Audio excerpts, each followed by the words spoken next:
Jamie took 2 full days to absorb the power with the gem because of the breakdown process, but it's working much better than he expected. He becomes happy that he will be a rank 6 mage in no time at this pace. He informs Azard and Riza about his departure to the Apton. Then he takes them to their new home, which is his warehouse for undead soldiers. Azard says the inside of the warehouse is quite amazing, and it's more spacious compared to his expectations. Jamie tells them this place is entirely created by his powers, and undead creatures that reside inside the space absorb his powers that form the place and grow stronger. The next day, before leaving, Earl Argano hugs him and advises him to take care of his mother, sister, and friends. Zach O'Brien, the Grandmaster of the Fear Knights, briefly explains to them the schedule for their journey before their departure. Ricky says he wishes Lars was inside the carriage with them as well, but he volunteered for the escort position. Sir Bell says Sarah always falls asleep as soon as she gets in the carriage. It's so cute. They start their journey. Lars says he will be on the lookout in the rear. When Sarah wakes up, Ricky introduces himself to her.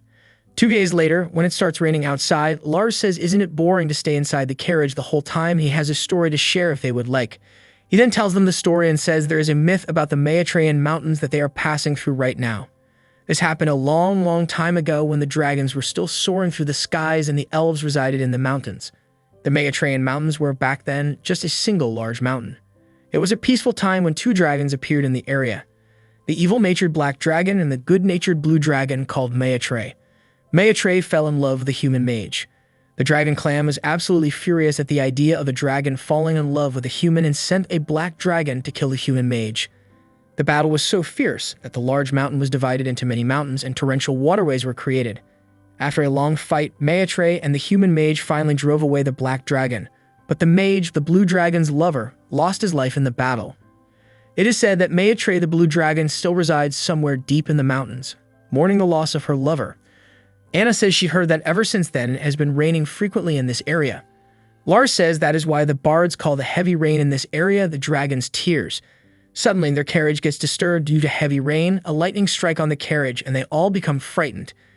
Jamie tries to cast the flying spell but fails and falls into the water near the mountains. Lars promises Sir Bell to bring his son alive to her in 3 hours. When Jamie falls down, he sees a dragon in front of him and thinks she is even willing to kill him if she has to. Jamie asks her why she kidnapped him. When she refuses to answer him, he says she must be the blue dragon, Maitre. The blue dragon is the most gentle species out of all dragons. They are especially amiable to humans in the same way that humans are amiable to cats and dogs. She says she would use him as an ingredient so she could probably conjure up a Sparta of a master rank. Jamie thinks his life is in danger here, so he decides to come up with a strategy. He says might want to kill him because of the human mage that she once loved. Then he says she can't kill him as she is a kind dragon, unlike other dragons. These words of Jamie remind her of the words of the human mage who she loved.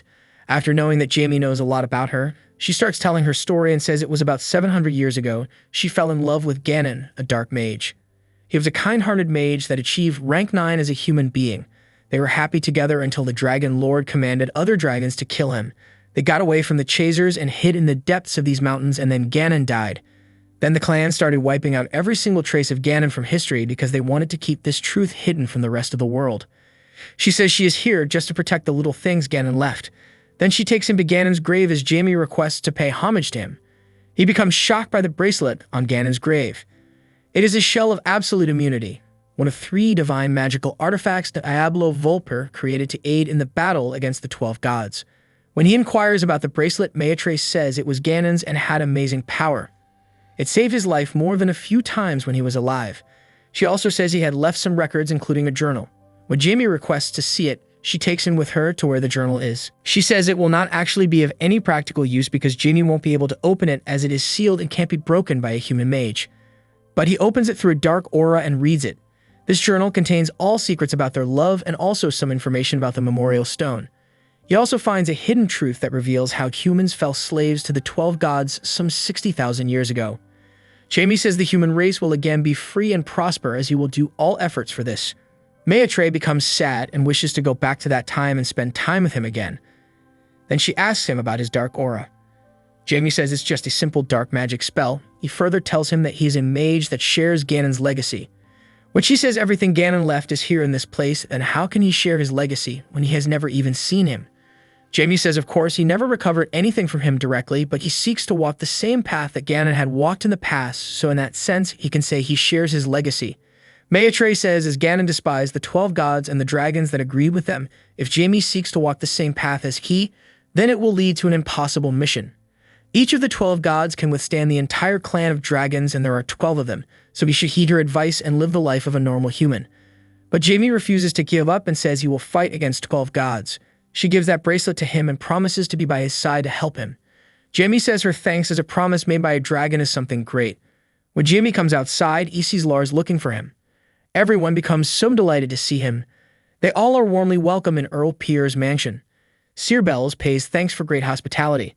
After that, Jamie comes outside and says there's nothing interesting around here. While going back, he feels two people are following him. Suddenly, someone pulls him inside the building. Jamie becomes angry and says how dare she meddle in his affairs. When he uses dark magic, the girl whose name is Benna requests him to stop this.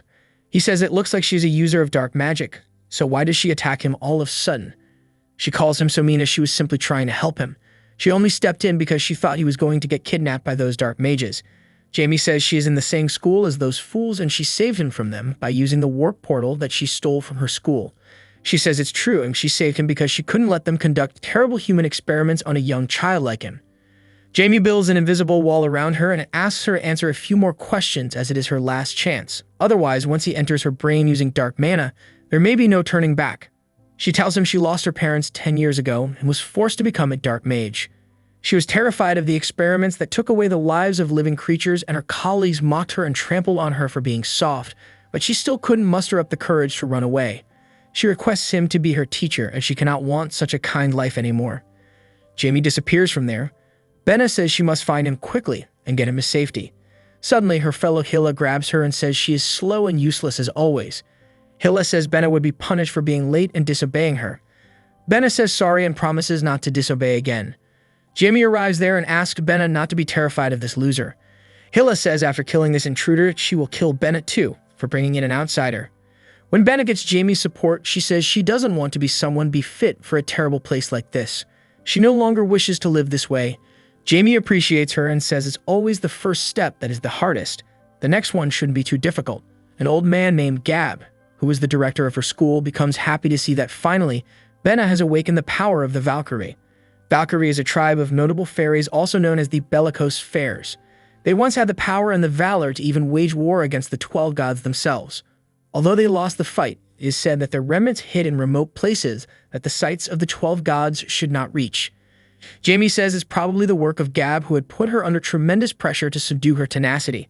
When Benna says she is not the same as before, Jamie appreciates her.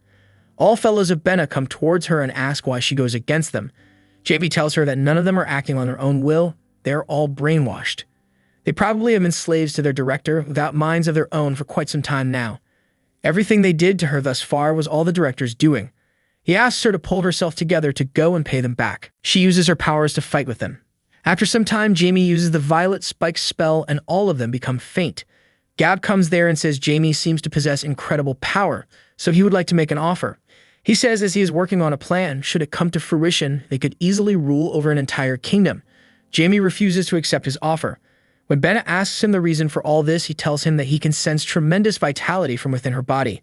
To harvest the power she has awakened, he had to devise ways to completely subdue her tenacious nature. He says he even created this facility center just for her.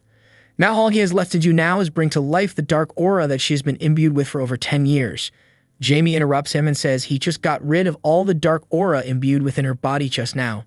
Gab becomes violent when Jamie calls him a worthless piece of garbage that can't become a rank 7 mage. Gab says he is a master of mind-affecting spells. Jamie observes he is so skillful enough to directly involve himself in the mental realm. He then uses the curse of dark projectiles, but it is reflected. It's quite a high-level dark magic spell.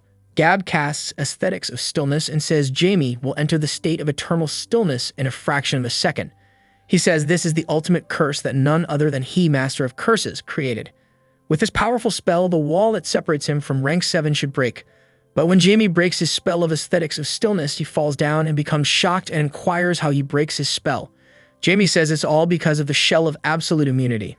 Moreover, Jamie says he won't let him die a peaceful death because he has committed a grave crime out of tremendous greed. He will become a being that is neither dead nor alive. He will continuously die little by little, yet fail to ever die completely. Jamie says from now on, Gab will be his humble servant forever. He then gives him a new identity with the name Neblo.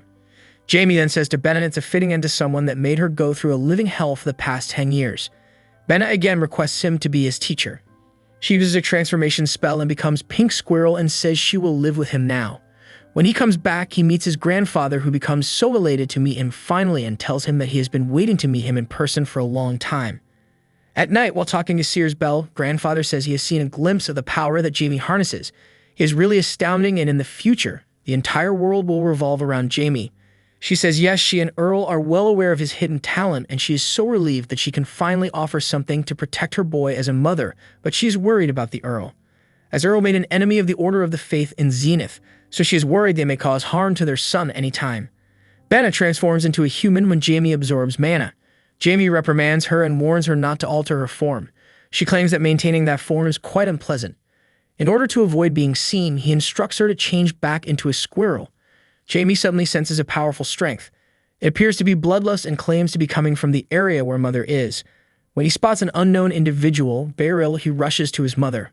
Beryl then informs Sears Bell and his father that he set up this scenario to test the Welton family heir because he had been hearing good things about him. Beryl Onyx is also known as the Storm. He is one of the only 5 sword masters in the Kingdom of Seldom. Thank you, friends, for joining us on this exciting adventure in the world of Manhwa in today's Manhwa recap. So don't forget to hit the subscribe button so you don't miss out on every exciting episode.